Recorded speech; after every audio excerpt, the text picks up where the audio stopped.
गणेशोत्सव में हम सब जयकारा लगाते हैं, गणपति बप्पा मोरया। लेकिन क्या आपने कभी सोचा है कि मोरया शब्द के पीछे की कथा क्या है? ये मोरया शब्द आया कहां से?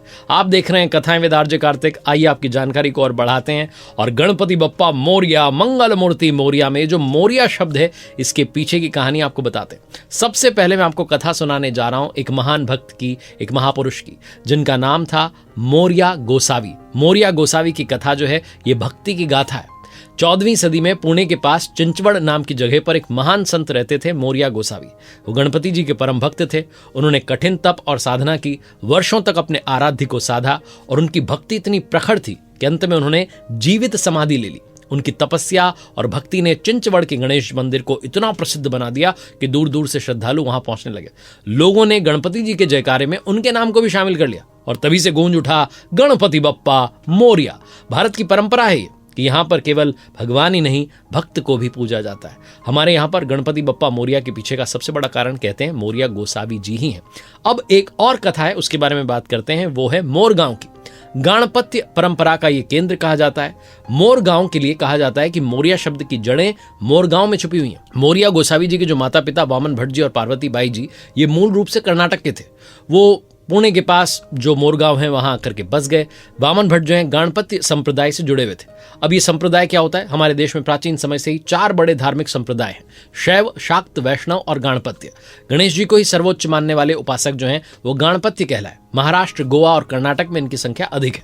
गाणपत्य मान्यता के अनुसार जब त्रिपुरासुर का वध करना था तो स्वयं भगवान शिव जी ने पहले गणेश जी की पूजा की। उनके लिए गणेश जी ही परमेश्वर हो गए। मोरगांव प्राचीन काल से ही गाणपत्य जो संप्रदाय को मानने वाले लोग हैं उनका प्रमुख केंद्र है और यहाँ पर गणेश जी की सिद्ध प्रतिमा मयूरेश्वर विराजमान है। ये जगह मोरों से भरी हुई है, इसलिए इसका नाम है मोरगांव और यहीं से शुरू होती है अष्टविनायक की यात्रा। थेऊर, सिद्धटेक, राजगणगांव, ओझर, लेण्याद्री, मेहड़ और पाली, ये 8 गणेश मंदिर जो हैं मिलकर के कहलाते हैं अष्टविनायक और इन 8 में सबसे पहला पड़ाव है मोरगांव का। अब एक और कथा आपको सुनाता हूं। ये कथा है गणेश पुराण की।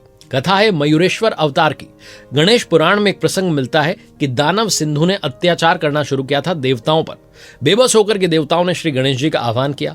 गणेश जी ने उनकी रक्षा के लिए मयूर यानी कि मोर को अपना वाहन चुना और 6 भुजाओं वाला एक अद्भुत रूप धारण किया। इसी रूप से उन्होंने दानव सिंधु का संहार किया।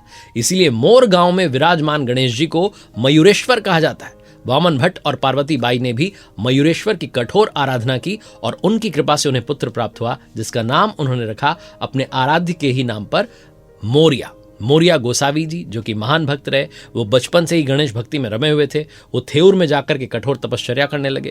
कहते हैं कि इसी तपस्या से उन्हें सिद्धावस्था में गणेश जी का साक्षात्कार हुआ। उनकी ख्याति दूर दूर तक फैल गई। उन्होंने वेद, वेदांग, पुराण और उपनिषद की गहन शिक्षा ली। युवावस्था में वो गृहस्थ संत बने और अपने माता पिता के स्वर्गवास के बाद पुणे के पास में पवना नदी के किनारे चिंचवड़ में आश्रम बनाकर रहने लगे।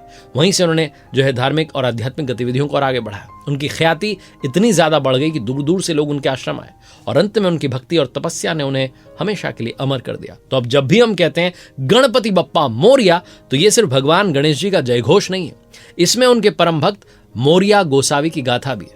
मोरया सिर्फ एक शब्द नहीं है, बल्कि ये भक्ति, परंपरा और आस्था की जीवंत ध्वनि है। एक ऐसा स्वर है जो भक्त और भगवान को एक सूत्र में बांध देता है।